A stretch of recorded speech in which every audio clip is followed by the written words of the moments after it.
Vous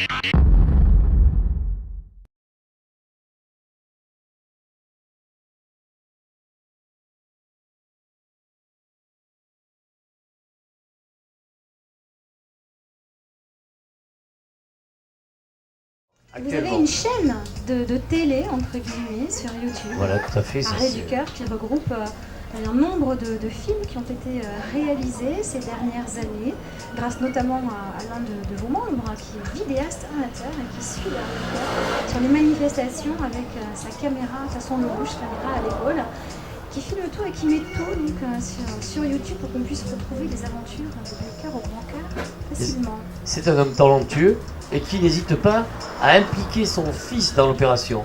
Parce que je pense, et lui aussi pense, que les Harley du cœur vont durer 100 ans. Donc c'est vrai qu'il est en train de former le futur cinéaste qui pourra suivre, qui ne suivra plus nous, mais bon, la génération suivante. C'est le petit scarabée vidéaste. Il est là, c'est Florian. Coucou Florian. Et il est bien équipé lui aussi. Hein. Donc on a hâte de voir justement cette belle réalisation. Puis c'est minutieux, c'est bien cadré. Il a déplacé le pied de l'appareil pour avoir le meilleur angle de vue. On a déjà affaire à du pro. Hein. Et là, franchement, nous sommes vraiment ébahis. C'est une famille entière qui nous suit et qui nous donne des réalisations que l'on peut voir justement actuellement sur la chaîne YouTube, qui nous ravit, puisque non pas par simple nombrilisme, mais que les gens comprennent ce qui nous motive. Comment on peut faire bouger des gens, des pointures, notamment je pense à la dernière opération que nous avons menée, qui était un plateau repas contre un jouet neuf, oui. neuf. Et il y a eu des personnes qui sont mêlées à nous, qui sont des sommités dans la cuisine, pas provençale, disons niçoise, mais un petit peu la région extendue, puisqu'on va de presque Toulon jusqu'à Menton, et des personnalités qui se sont défoncées, qui sont venues le matin très tôt, qui se sont... et je vous rappelle que c'était lors d'un déluge. Donc vraiment, il fallait qu'ils croient en nous. Oui, ce jour-là, à Nice, effectivement, il y avait un vrai On déluge. n'était pas franchement gagnants, ni donnés gagnants. Et nous sommes venus, et je leur ai prouvé que quand même nous avons une force, comme je dis chaque fois, nous sommes en marche pour le Seigneur. Et la seule chose qui peut nous renvoyer, c'est du soleil. Alors, il nous l'a renvoyé vraiment avec... quoi que le soir, en démontant, il tombait encore 3 gouttes. 3 gouttes, C'est oui. vraiment pour nous montrer qu'on avait un laps de temps à utiliser à 500 à l'heure. Et c'était 3 gouttes vraiment pour rafraîchir parce qu'il a fait très chaud tout au long de la journée. Et la collecte de jouets a été très fructueuse. Je crois que l'opération, d'après ce que j'ai vu dans la presse, a mieux fonctionné pour la deuxième édition que l'année dernière, ce qui est tout à fait normal. Et des chefs sollicitent déjà leur place pour venir cuisiner l'an prochain. Ça va être un coup d'éclat incroyable. Alors ça, c'est impressionnant parce qu'il y avait des rubriques, bon je ne citerai pas de nom, Godemio ou autre chose.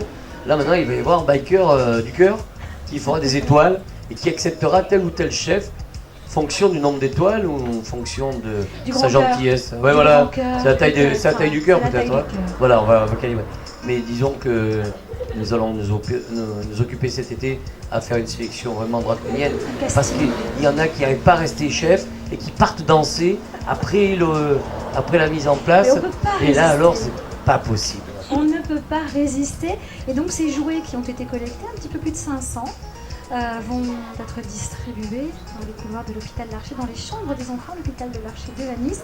Très prochainement, je crois que c'est pour la mi-juillet. Hein.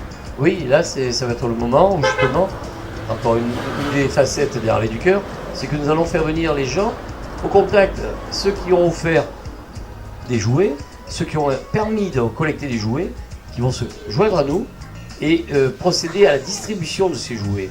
Parce que là, je veux que tout le monde y soit, tout le monde voit et qu'ils comprennent ce que nous faisons. De sorte que si toutefois il y en a qui s'en vont ou qui sont dans d'autres situations ou d'autres endroits, ils pourront continuer. Bien sûr. C'est ça notre leitmotiv, c'est de communiquer, parce que faire devant chez soi, c'est une chose. Mais si on apprend aux gens à faire pareil, chez eux, on peut savoir les aléas de la vie, une mutation, un divorce, et les gens vont se retrouver dans une situation ailleurs, et repartant avec cette idée que nous avons inculquée, ils continueront, et des hôpitaux, il n'en manque pas, non. Des enfants malheureux, il n'en manque pas. Malheureusement. Et il faut continuer, il faut que justement on arrive à toucher le maximum de monde pour leur montrer comment faire. Et je crois que vous y arrivez de mieux en mieux avec tous les membres des Harley du Cœur et tous les bénévoles qui se joignent à vous sur chacune de vos manifestations. Puis on parlera, mais plus avant, d'une grosse manifestation aussi que vous organisez pour la rentrée scolaire. C'est une première aussi dans l'agenda des bikers. On parlera un petit peu plus tard, ce sera la surprise. Mais pour l'instant, on va écouter de la musique et celle que vous aimez, je crois, Monsieur le Président, un bon Jimi Hendrix, ça vous tente? C'est une bonne expérience. C'est une bonne expérience. Allez, on y va. Alors.